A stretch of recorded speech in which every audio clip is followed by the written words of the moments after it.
नमस्कार दोस्तों, car compares में आपका स्वागत है। मेरा नाम है विशाल और आज हम आपके लिए लेके आए हैं महिंद्रा के तगड़े XUV 500 का कंपैरिजन MG के नए फेसलिफ्ट हेक्टर के साथ। जी हाँ, जहां दोस्तों हम दोनों में से कौन सी कार में सेफ्टी सहित बेहतर फीचर्स आते हैं, वो भी उनके प्राइजेस को मायने में रखते हुए, किसका पिकअप बेहतर है, कौन सी कार ज़्यादा स्मूथ है, किसका माइलेज बेहतर है, दोनों में से कौन सी कार की पकड़ और सस्पेंशन कंफर्ट बेहतर है, कौन से कार में आपको अच्छी अंदरूनी जगह और बेहतर सीटिंग कंफर्ट मिल जाएगी, किसके इंटीरियर सुपीरियर है और मेनली किसका टिकाऊपन और आफ्टर सेल्स सर्विस बेहतर है। जिसके बाद हम आपको इसी वीडियो में बताएंगे कि इन दोनों में से कौन सी कार आपको बेस्ट सूट होगी और वो भी सही कारणों के साथ।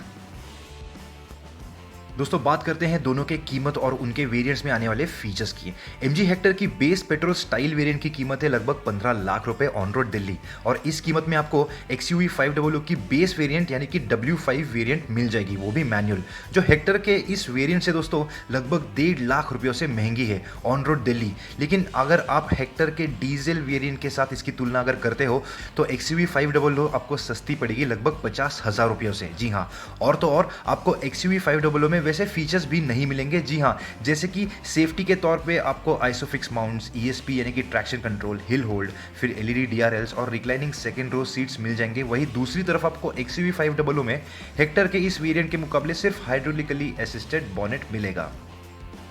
अब ऐसे ही अगर हेक्टर की मिड वेरिएंट की तुलना XUV 500 के समान कीमत वाले वेरिएंट के साथ की जाए तो आपको यहाँ सबसे पहली बात तो XUV 500 की W7 वेरिएंट मिलेगी, जिसमें आपको हेक्टर में सेफ्टी के तौर पे 2 extra airbags, ESP, hill hold, LED fog lamps, cornering lamps, parking camera, TPMS यानी कि tyre pressure monitoring system, isofix mounts, front parking sensors, फिर लगभग 2.5 इंच बड़ा touch screen, alloy wheels, telescopic steering adjustment, electrically adjustable driver seat, electrically folding mirror और फिर mobile से AC चालू बंद करना, ऐसे फीचर्स मिल जाएंगे। आप अगर चाहे दोस्तों तो ये वीडियो यहाँ पे पॉज करके आराम से इन फर्कों को बारीकी से देख सकते हो, हम दोनों के टॉप एंड्स को कंपेयर करने से पहले। जब दोनों के टॉप एंड्स की तुलना की जाए दोस्तों तो हेक्टर के शार्प ऑटोमेटिक के प्राइस में आपको XUV 500 की W11 वेरिएंट मिल जाएगी, लगभग समान कीमत में भी आएगी दोस्तों। जी हाँ, और आपको हेक्टर में 360 degree parking camera, panoramic sunroof, auto dimming inside mirror, लगभग 2.5 इंच बड़ा टच स्क्रीन और बहुत सारे फीचर्स मिल जाएंगे। और दूसरी तरफ आपको XUV 500 में हाइड्रोलिकली असिस्टेड बॉनेट के सिवाय auto up, anti pinch drivers window जैसे फीचर्स मिल जाते हैं। ये लिस्ट आराम से ये वीडियो पॉज करके भी आप देख सकते हो दोस्तों, हम दोनों के सेफ्टी रेटिंग को देखने से पहले, जिसके बाद हम दोनों का पिकअप और स्मूथनेस की तुलना करेंगे। दोस्तों जब दोनों के सेफ्टी के रेटिंग की बात आती है तो XUV 500 को ANCAP में 4 स्टार का रेटिंग मिला है। वहीं दूसरी तरफ हेक्टर का अभी तो कोई NCAP रेटिंग्स नहीं आए हैं, लेकिन उसके जैसे ही एक सिमिलर कार जो आती है जो हेक्टर से बहुत सारी चीज़ें और फीचर्स शेयर करती है, उसको C-NCAP जो यूरो NCAP जैसा ही है, उसमें उसको 5 स्टार का रेटिंग मिला है। और हाल ही में MG के पेट्रोल पावर्ड ZS फेसलिफ्ट को एशियन NCAP में 5 स्टार का रेटिंग मिला है दोस्तों। जी हाँ, जिसका मतलब ये होता है कि हम हेक्टर से भी कुछ इसी तरह की रेटिंग की आशा कर सकते हैं, लेकिन अब वक्त ही बताएगा कि हेक्टर को क्या रेटिंग मिलता है। दोस्तों जब दोनों के पिकअप और स्मूथनेस की बात आती है तो आपको हेक्टर और XUV 500 दोनों में टर्बोचार्ज डीजल इंजन मिलेंगे, और हेक्टर का जो टर्बोचार्ज डीजल इंजन है वो ज़्यादा पावर देता है लगभग 15 PS से, यानी कि 15 PS से। जी हाँ, और टॉर्क की बात करें तो वो हेक्टर का ज़्यादा है लगभग 10 Nm से दोस्तों, और इससे आपके रोज़मर्रा की ड्राइविंग में उतना फ़र्क नहीं पड़ेगा। लेकिन याद रखना दोस्तों, हेक्टर में आपको वही फिएट का डीजल इंजन मिलेगा जो आपको टाटा के हैरियर में अथवा जीप के कंपस में मिलता है, और इसीलिए ये बात से कोई इनकार नहीं कर सकता कि ये उसके पेट्रोल इंजन से कई गुना बेहतर है। और तो और हेक्टर का वजन XUV 500 से लगभग 217 किलो कम होने की वजह से उसका XUV 500 से पावर टू वेट रेशियो और टॉर्क टू वेट रेशियो दोनों बेहतर है। दोस्तों जब इन दोनों के डीजल इंजन के बर्ताव के बारे में बात की जाए तो जैसे हमने कहा, हेक्टर में आपको वही फिएट का डीजल इंजन मिलेगा जो टाटा के हैरियर में अथवा जीप के कंपस में आपको मिलता है, और इसीलिए ये बात से कोई इनकार नहीं कर सकता कि ये इंजन कई गुना बेहतर है हेक्टर के पेट्रोल इंजन से। दूसरी तरफ XUV 500 में आपको वही महिंद्रा का M-Hawk डीजल इंजन मिलेगा जो महिंद्रा स्कॉर्पियो में भी देता है, हालांकि कम पावर और टॉर्क के साथ। सबसे पहली बात तो दोस्तों, जब आप दोनों इंजन शुरू करोगे और चलाना शुरू करोगे तब आपको हेक्टर और XUV 500 500 दोनों के केबिन के अंदर इंजन का आवाज सुनाई नहीं देगा आइडलिंग पे, और कार चलाना शुरू करोगे तभी भी, और तो और बाहर के रोड, टायर और विंड नॉइज भी सुनाई नहीं देगा दोस्तों। जी हाँ, हेक्टर और XUV 500 दोनों के इंजन का लो एंड टॉर्क बहुत ही बढ़िया है दोस्तों, जिसकी वजह से उनकी ड्राइवेबिलिटी अच्छी है दोस्तों। हेक्टर में अभी तो कोई ऑटोमेटिक ऑप्शन नहीं दिया है एमजी ने, लेकिन XUV 500 में आपको एक 6 स्पीड ऑटोमेटिक गियरबॉक्स मिलेगा जो बहुत अच्छी तरीके से चलता है दोस्तों महिंद्रा के इस डीजल इंजन के साथ, और ये आपको सिटी में बहुत काम आएगा क्योंकि ये XUV 500 को बहुत अच्छी तरीके से क्रॉल कराती है, जिसकी वजह से आपको एक्सेलरेटर का ज़्यादा इस्तेमाल करने की ज़रूरत नहीं है। यानी एक्सेलरेटर और गियरबॉक्स दोनों अच्छे से ट्यून किया है, कन्फ्यूजन नहीं है हेक्टर की तरह, और ये हाईवे पे भी लागू होता है। जब हेक्टर के मैनुअल गियरबॉक्स की बात की जाए दोस्तों, तो हेक्टर के बढ़िया लो एंड टॉर्क की वजह से आप 0 kmph पे सेकेंड गियर से भी आराम से निकाल सकते हो, और वो भी 1200 आरपीएम से, 1200 आरपीएम से, और इसकी वजह से आपको ये सिटी में चलाते वक्त बहुत काम आएगा। हेक्टर के क्लच का ट्रैवल तो उतना नहीं है, यानी आपको क्लच बहुत अंदर दबाने की ज़रूरत नहीं पड़ती, लेकिन क्लच हेवी ज़रूर है, और ये आपको सिटी में थोड़ा सा परेशान करेगा, लेकिन हाईवे पे नहीं, क्योंकि जैसे ही आप 2000 आरपीएम क्रॉस करते हो दोस्तों, वैसे ही ये बेहतर हो जाती है पूरे 4000 आरपीएम तक। ये मिड रेंज में हेक्टर बहुत बढ़िया चलती है। ओवरटेक करने के लिए आपको ज़्यादा गियर शिफ्ट भी करने की ज़रूरत नहीं है। हेक्टर 6th गियर में अच्छे से क्रूज भी करती है दोस्तों। दूसरी तरफ XUV 500 के इंजन में टर्बो लैग न होने की वजह से दोस्तों आपको ज़्यादा गियर शिफ्ट करने की ज़रूरत नहीं है।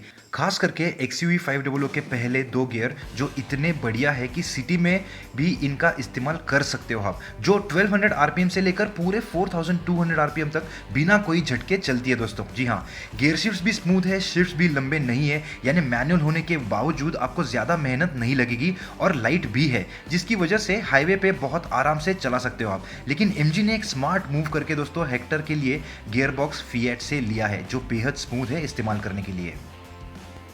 दोस्तों आपको हेक्टर में एक पेट्रोल इंजन का भी विकल्प मिलेगा, और ये अगर XUV 500 के वही डीजल इंजन के साथ तुलना की जाए तो आपको XUV 500 में 12 PS यानी कि 12 PS का ज़्यादा पावर मिलेगा। और टॉर्क की बात करें तो जाहिर सी बात है, XUV 500 का डीजल इंजन होने की वजह से आपको उसमें हेक्टर के ये पेट्रोल इंजन से ज़्यादा टॉर्क मिलेगा, वो भी लगभग 110 Nm से 110 Nm से। जी हाँ, यानी भले ही आपको XUV 500 के इस पावर से ज़्यादा फर्क नहीं पड़ता हो, लेकिन टॉर्क से ज़रूर पड़ेगा।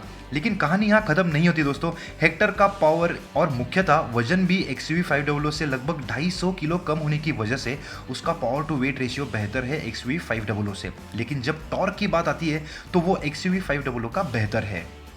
दोस्तों जब हेक्टर के पेट्रोल इंजन के बर्ताव की बात आती है तो सबसे पहले तो आपको फर्क कार शुरू करने के बाद तुरंत महसूस होगा। जी हाँ, कार शुरू करते ही आपको केबिन के अंदर आवाज़ सुनाई नहीं देगा। बहुत ही अच्छी तरीके से एमजी ने ट्यून किया है उनके टर्बो पेट्रोल इंजन वेरिएंट्स के NVH को।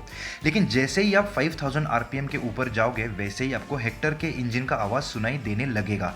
हेक्टर का मैनुअल और ऑटोमेटिक दोनों वेरिएंट 0 kmph से बहुत ही स्मूथली निकलती है, लेकिन सरलता से निकलती है ऐसा नहीं बोल सकते, क्योंकि उसका लो एंड टॉर्क ठीक ठाक है, और जैसे ही आप 2000 आरपीएम क्रॉस करते हो वो थोड़ी सी कंफर्टेबल होना शुरू हो जाती है। बाद में पावर भी देना शुरू करती है, लेकिन थोड़े धीरे से, थोड़ा सा टाइम लगता है उसको। और ये ऑटोमेटिक पे भी लागू होता है, क्योंकि वो बहुत झट से अपशिफ्ट करना शुरू कर देती है, इफिशियंसी के लिए भी और रिफाइनमेंट के लिए भी, जिसकी वजह से आपको इसका रिफाइनमेंट काफी अच्छा लगेगा, और ये आपको सिटी में बहुत काम आएगा दोस्त। लेकिन कभी कभी इसका ऑटोमेटिक गियरबॉक्स सोच में पड़ जाता है, जैसे हमने पहले कहा कि यदि गियर बदलूं कि नहीं। और तो और हाईवे पे आपको हेक्टर के इंजन को अच्छे खासे आरपीएम पे रखना पड़ता है दोस्तों।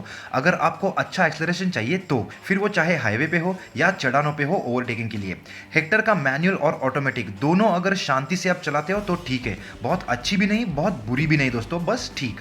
आपको हेक्टर के DCT में दोस्तों S मोड मिलेगा, जो आपको ओवरटेक करने के लिए मदद करेगा, क्योंकि वो D मोड से और ज़्यादा रेव कराती है इंजन को। आपको इसमें M मोड भी मिलेगा दोस्तों, यानी कि मैनुअल मोड, जहां आप अपशिफ्ट और डाउनशिफ्ट भी कर सकते हो कार को ओवरटेक करने के लिए, यहां तक कि ब्रेकिंग के लिए भी इस्तेमाल कर सकते हो दोस्तों। हेक्टर का मैनुअल वेरिएंट का क्लच इतना भी हेवी नहीं है दोस्तों कि आपके पैर थोड़ी देर में दर्द होना शुरू हो जाएगा, और इतना भी लाइट नहीं कि आपको महसूस ही नहीं होगा। लेकिन इतना लाइट है कि आप घंटों ड्राइव कर सकते हो, लेकिन उसके बाद थोड़ा सा महसूस होना शुरू हो जाएगा आपको। और यहाँ हम दोनों क्लच का हेवीनेस और उसके ट्रैवल के बारे में बात कर रहे हैं। हालांकि मैनुअल और ऑटोमेटिक दोनों के गियर शिफ्ट्स काफी स्मूथ है दोस्तों, लेकिन आपको ऑटोमेटिक थोड़ा सा स्लो लग सकता है। लेकिन क्या होगा दोस्तों जब दोनों के सिटी और हाईवे का माइलेज देखा जाए तब, क्योंकि वहां पे इन दोनों में बहुत फर्क है। चलिए देखते हैं।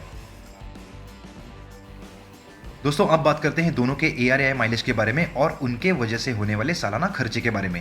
जब इनके ARAI माइलेज की बात आती है तो सबसे पहले तो दोनों के डीजल मैनुअल के ARAI माइलेज में लगभग 2.5 किलोमीटर पर लीटर का फर्क है, जिसकी वजह से दोनों के अगर 1 लाख किलोमीटर या 7 साल के रनिंग के हिसाब से उनका अगर सालाना खर्चा निकाला जाए तो उनमें से आपको XUV 500 पे लगभग 68,000 रुपयों का ज़्यादा खर्चा करना पड़ेगा, जो इतना ज़्यादा नहीं है दोस्तों। और जैसे हमने कहा, हेक्टर में अभी तो कोई डीजल ऑटोमेटिक नहीं आता और XUV 500 में आता है, जिसका ARAI माइलेज उसके मैनुअल वेरिएंट के उतना ही है, यानी कि खर्चे में कोई फर्क नहीं है। और खास करके तब जब हेक्टर के पास दोस्तों पेट्रोल हाइब्रिड मैनुअल का भी विकल्प है, जिसके ARAI माइलेज की तुलना अगर XUV 500 के साथ की जाए फिर भी ज़्यादा फर्क नहीं है दोनों में। जी हाँ, लेकिन अगर XUV 500 के डीजल ARAI माइलेज की तुलना हेक्टर के पेट्रोल मैनुअल और ऑटोमेटिक के साथ की जाए तो दोनों के मैनुअल में लगभग सिर्फ 1 किलोमीटर पर लीटर का फर्क है, जिसकी वजह से अगर दोनों के सिटी के रनिंग के हिसाब से 5 साल का या 50,000 किलोमीटर का सिर्फ फ्यूल का खर्चा निकाला जाए तो वो है लगभग 50,000 रुपए।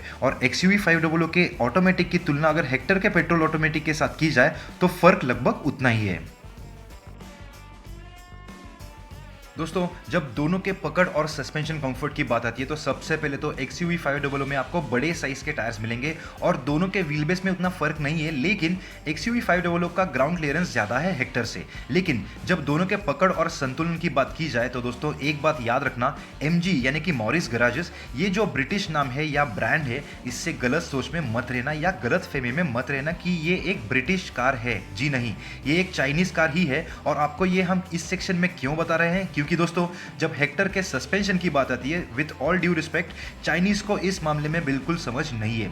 इसीलिए MG ने सीधे सीधे सबसे ज्यादा कंफर्टेबल सस्पेंशन सेटअप दिया है हेक्टर को। लेकिन दूसरी तरफ आपको XUV 500 में थोड़े से कम नरम सस्पेंशन मिलेंगे, जिसकी वजह से आपको खराब रास्तों पे कंफर्टेबल राइड मिलेगी, फिर वो चाहे सिटी हो या हाईवे। जी हाँ, आपको गड्ढे महसूस नहीं होंगे और हेक्टर के थोड़े से नरम सस्पेंशन होने की वजह से सिटी हो या हाईवे पे आपको हेक्टर एक आरामदायक राइड देगी, लेकिन स्लो स्पीड्स पे दोस्तों थोड़ा सा भी स्पीड आप बढ़ाओगे तो आपको कार हिलते डुलते हुए जा रही है ऐसा महसूस होगा। इसका वजन भी आपको महसूस होना शुरू हो जाएगा, जो आपको XUV 500 में बिल्कुल महसूस नहीं होगा दोस्तों। आप अच्छे और खराब रास्तों पे अच्छे स्पीड्स पे चला सकते हो इसको। हेक्टर के उस बर्ताव को दोस्तों हम हेक्टर का कंफर्ट जोन बोलते हैं, जहां हेक्टर आपको कंफर्टेबल राइड देगी, यानी कि जब तक स्पीड दोनों के कंफर्ट जोन में हो तब तक आपको एक कंफर्टेबल राइड मिलेगी, फिर वो चाहे स्ट्रीट लाइन यानी कि हाईवे पे हो, घाट पे हो या सिटी में हो। लेकिन जैसे ही आप हेक्टर को कंफर्ट जोन के बाहर लेके जाओगे वैसे ही आपको परेशानी होगी, जो एक अच्छी बात है क्योंकि आप स्पीड ही नहीं बढ़ाओगे दोस्तों। लेकिन XUV 500 आपको ऐसे रास्तों पे अच्छा स्टेबल राइड देगी ऑफ कोर्स, लेकिन हेक्टर से कम, और इससे आपका कॉन्फिडेंस बना रहेगा क्योंकि XUV 500 में वो ज्यादा कंट्रोल्ड है। XUV 500 की तरह दोस्तों आपको हेक्टर का स्टीयरिंग भी अच्छा लाइट लगेगा, ज्यादा मेहनत करने की जरूरत नहीं है, फिर वो चाहे सिटी में हो या हाईवे पर भी। जी हाँ, हाईवे पर भी इनका स्टीयरिंग जितना चाहिए उतना लाइट है। फिर हेक्टर में खराब रास्तों पे वैसे ही आप स्पीड नहीं बढ़ा सकते जैसे हमने कहा। दोस्तों जब दोनों के अंदरूनी जगह और कंफर्ट की बात आती है तो हेक्टर लंबी है XUV 500 से, लेकिन XUV 500 हेक्टर से चौड़ी और ऊंची भी है। हेक्टर और XUV 500 दोनों के फ्रंट रो बहुत स्पेशियस है दोस्तों, आपको काफ़ी सारी हेडरूम और लेगरूम मिल जाती है। सीट्स काफ़ी बड़े हैं, कंफर्टेबल है, बड़े साइज के ड्राइवर्स के लिए भी। अंडर थाई सपोर्ट भी अच्छा है, आपको पीछे यानी कि सेकेंड रो में आने जाने में काफ़ी सारी जगह मिल जाती है हेक्टर में, और काफ़ी है 3 लोगों के लिए। इनका कुशनिंग और सपोर्ट दोनों अच्छा है, ये आपको लॉन्ग ड्राइव पे बहुत काम आएंगे दोस्तों। और XUV 500 में आपको सेकेंड रो में बहुत स्पेस मिल जाएगी। जी हाँ, हेक्टर से भी ज्यादा। 3 वयस्कों के लिए यहाँ पे जगह तो है ही, लेकिन फ्रंट सीट्स थोड़े से ऊपर सेट किए हैं महिंद्रा ने, जिसकी वजह से आपको सेकेंड रो में फुट रूम यानी कि आपके पैरों के लिए रूम काफी सारी मिल जाएगी। हालांकि आपको अंडर थाई सपोर्ट थोड़ा सा कम लग सकता है यहाँ। और जब दोनों के बूट स्पेस की बात आती है दोस्तों तो आपको हेक्टर में XUV 500 से लगभग 150 लीटर कम जगह मिलेगी। दोस्तों अब बात करते हैं दोनों के इंटीरियर्स की। दोस्तों हेक्टर में आपको पहले ब्लैक और सिल्वर कलर के इंसर्ट्स मिलते थे, लेकिन अब की फेसलिफ्ट में आपको बेज और ब्लैक ड्यूल टोन कलर का इंटीरियर थीम मिलेगा। अंदर डैशबोर्ड अच्छे तरीके से बिठाया गया है, कहीं पे भी आपको ऐसे अधूरा काम नहीं दिखेगा। जब अंदर के प्लास्टिक्स की बात आती है तो हेक्टर में आपको सॉफ्ट प्लास्टिक्स मिलते हैं, हार्ड प्लास्टिक्स भी कई जगह दिख जाएंगे आपको, लेकिन उसके अच्छे फिनिशिंग की वजह से आपको परेशानी नहीं होगी। कई जगहों पर आपको अच्छा लेदर भी मिलेगा, जैसे कि डोर पैड, गियर लीवर और स्टीयरिंग व्हील। हालांकि आपको स्टीयरिंग व्हील पे जो बटन मिलते हैं वो थोड़े से छोटे लग सकते हैं आपको, और बहुत सारे दिए हैं ऐसा भी लग सकता है। हॉर्न बजाने के लिए दोस्तों आपको थोड़ी सी मेहनत करनी पड़ सकती है, क्योंकि उसके हॉर्न पैड तक पहुंचना पड़ता है, हाथों हाथ नहीं आता। फिर इंस्ट्रूमेंट क्लस्टर में आपको दिन में पढ़ने के लिए थोड़ी सी परेशानी हो सकती है। सीट पे आपको अच्छे लेदर के साथ व्हाइट स्टिचिंग भी मिलेगा। नए हेक्टर में आपको दोस्तों सब कंट्रोल्स बटन्स अच्छे रीच में मिलेंगे, जिनकी क्वालिटी बुरी नहीं है। दूसरी तरफ आपको XUV 500 में ड्यूल टोन के इंटीरियर्स में ऑप्शंस मिल जाएंगे, जी हाँ, जो अब आपको हेक्टर में भी मिलेंगे। लेकिन XUV 500 में आप अंदर बैठते ही बाकी के महिंद्रा से बेहतर इंटीरियर्स दिखाई देंगे दोस्तों, जी हाँ। हालांकि उसका हार्ड प्लास्टिक आपको दिखेगा, उसकी क्वालिटी भी अगर आप देखोगे दोस्तों तो वो इसके सेगमेंट में सबसे बढ़िया तो नहीं है, लेकिन आपको स्कॉर्पियो से जरूर बेहतर इंटीरियर्स मिल जाएंगे दोस्तों। इसमें कई जगहों पे आपको ऐसे अधूरे से अनफिनिश्ड प्लास्टिक नहीं दिखेगा, लेकिन अच्छी क्वालिटी हो सकती थी ऐसा लग सकता है। लेकिन कहीं पे भी आपको गैप्स या कमजोर जॉइंट्स नहीं दिखेंगे। आप संतुष्ट होंगे इंटीरियर्स के क्वालिटी से, खास करके तब जब आप इसकी कीमत देखोगे तब। XUV 500 में आपको दोस्तों कई जगहों पे सॉफ्ट टच मटेरियल भी मिल जाएगा, जैसे कि डोर पैड्स पे। स्टीयरिंग व्हील माउंटेड बटन्स की भी क्वालिटी अच्छी लगेगी आपको, देखने से ही पता चल जाएगा आपको कि ये चीजें बहुत वक्त तक आपका साथ देने वाली है दोस्तों, जी हाँ। XUV 500 में आपको सारे बटन्स कंट्रोल्स भी आपके पहुंच में मिल जाएंगे, ज्यादा मेहनत करने की जरूरत नहीं है, जिसकी वजह से आपको अपनी ड्राइविंग पोजीशन झट से मिल जाएगी। लेकिन दोस्तों क्या होगा जब इन दोनों का टिकाऊपन और आफ्टर सेल्स सर्विस की बात की जाए तब, चलिए वो भी देख लेते हैं। दोस्तों भारत में जब आफ्टर सेल्स सर्विस की बात आती है तो जैसे आपको पता ही होगा कि इस मामले में मारुति सुजुकी का बड़ा नाम था, जी हाँ, लेकिन वो Hyundai और टाटा ने तोड़ दिया है। जी हाँ, Hyundai और टाटा लगातार 3 सालों से JD power after sales customer service index study के अवार्ड में सबसे ऊपर है। जी, टाटा एक भारतीय कंपनी होने के बावजूद भी उनको अच्छी खासी मेहनत करनी पड़ी ये स्तर पे पहुंचने के लिए। तो सोचिए Hyundai को कितनी मेहनत और वक्त देना पड़ा होगा, और इन दोनों के बाद कोई अगर आता है तो वो है महिंद्रा दोस्तों, जी हाँ। और इसीलिए MG को ऐसे आफ्टर सेल्स सर्विस नेटवर्क और टच पॉइंट्स तक पहुंचने में बहुत वक्त लगेगा, जी हाँ। लेकिन इसका मतलब ये नहीं होता कि MG कोशिश नहीं कर रहा, क्योंकि उन्होंने उनके पहले कार के लॉन्च के साथ MG शील्ड नामक एक रणनीति या प्लान का परिचय किया था, जिनमें बहुत सारे after sales service plans offer किए गए थे, जिसकी वजह से MG के ग्राहकों को इस चीज का बहुत लाभ हुआ, उसकी मदद भी हुई, क्योंकि इसमें तब से ही MG ने 5 साल की और अनलिमिटेड किलोमीटर्स की वारंटी दी थी। सर्विस कॉस्ट कम करने के लिए 3 साल या 30,000 किलोमीटर्स की सर्विस मेंटेनेंस का भी प्लान दिया था। ऑन दैट नोट दोस्तों, MG आज खास कार कंपेयर्स के दर्शकों के लिए BS6 हेक्टर और BS6 हेक्टर प्लस पे 70,000 से 1 लाख रुपयों तक का डिस्काउंट दे रहा है। इसकी लिंक यहाँ आपके स्क्रीन पे आई बटन में और वीडियो के नीचे स्थित डिस्क्रिप्शन में दी हुई है। अगर आप BS6 हेक्टर या BS6 हेक्टर प्लस खरीदना चाहते हो तो इस अवसर का जरूर लाभ उठाइए। दोस्तों अब बात करते हैं इस वीडियो के कंक्लूजन के बारे में, यानी कि वर्डिक्ट। और हर बार की तरह हम आपको बताएंगे कि इन दोनों में से आपके लिए सिटी के लिए कौन से सबसे ज्यादा सूट होगी, फिर हाईवे के लिए, और फिर दोनों सिटी और हाईवे के लिए। दोस्तों सबसे पहली बात तो जब सिटी की बात आती है तो आपको एक ऑटोमेटिक सूट होगी, और यहाँ हम आपको XUV 500 सजेस्ट करेंगे। ना ही सिर्फ इसीलिए क्योंकि उसके बेस से टॉप एंड के वेरिएंट्स तक आपको XUV 500 सस्ती पड़ेगी, लेकिन XUV 500 में आपको सबसे महत्वपूर्ण बात मिलेगी और वो है सेफ्टी। जैसे हमने देखा, हाँ आपको हेक्टर के मुकाबले इसमें थोड़े से कम फीचर्स मिलेंगे, लेकिन सिर्फ फीचर्स देने से एक संपूर्ण कार अच्छी नहीं बनती दोस्तों। और तो और XUV 500 में आपको टॉर्क टू वेट रेशियो भी बेहतर मिलेगा, जो आपको सिटी में बहुत काम आएगा। और XUV 500 में आपको मैनुअल और ऑटोमेटिक दोनों में एक ही माइलेज मिलेगा, और वो भी हेक्टर के पास हाइब्रिड का ऑप्शन होके भी दोस्तों। आपको XUV 500 पे ज्यादा खर्चा भी नहीं करना पड़ेगा, जैसे हमने देखा ही। और आपको XUV 500 में डीजल ऑटोमेटिक का भी विकल्प मिलता है, जो अभी तो MG ने हेक्टर को नहीं दिया है। और ये सारी चीजें हाईवे पे भी लागू होती है दोस्तों। ना ही सिर्फ इसीलिए, लेकिन गड्ढों के सोखने की ताकत और उसके आफ्टर सेल्स सर्विस के लिए भी, जो हाईवे के लिए बहुत महत्वपूर्ण है दोस्तों।